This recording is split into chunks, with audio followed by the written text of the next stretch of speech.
మనతో పాటు మనకు ప్రత్యక్ష సంబంధం లేని అనేక జీవులు మన ఇంట్లో ఉంటాయి. అలాంటి జీవుల్లో బల్లి ఒకటి. హిందూ జ్యోతిష్య శాస్త్రంలో బల్లి శాస్త్రం కూడా ఒక భాగమే. బల్లి శాస్త్రం ప్రకారం బల్లి శరీరంపై పట్టం శుభ లేదా అశుభ సంకేతంగా పరిగణించబడుతుంది.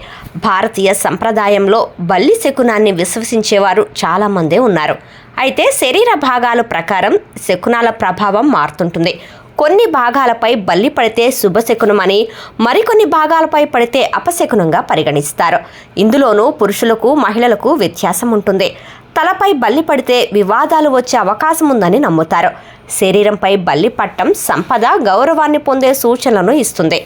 స్త్రీలకు శరీరంలోని ఎడవ భాగంలో బల్లి పడితే శుభ ఫలితాలు వస్తాయని, పురుషులకు కుడి భాగంలో పడితే అదృష్టం కలుగుతుందని నమ్ముతారు. కుడి చెవిపై బల్లి పడితే దుఃఖం కలుగుతుందట.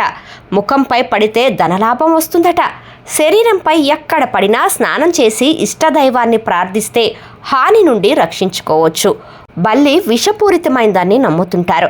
అది మన పైన పడినా లేదా తాకినా వెంటనే స్నానం చేయాలని పెద్దలు చెబుతుంటారు. బల్లి శరీరం మీద పడిన వెంటనే తలస్నానం చేసి దేవుడికి దీపం వెలిగించి ఆదిత్య హృదయం లేదా మహామృత్యుంజయ మంత్రాన్ని జపించడం మంచిదని పెద్దలు చెబుతుంటారు.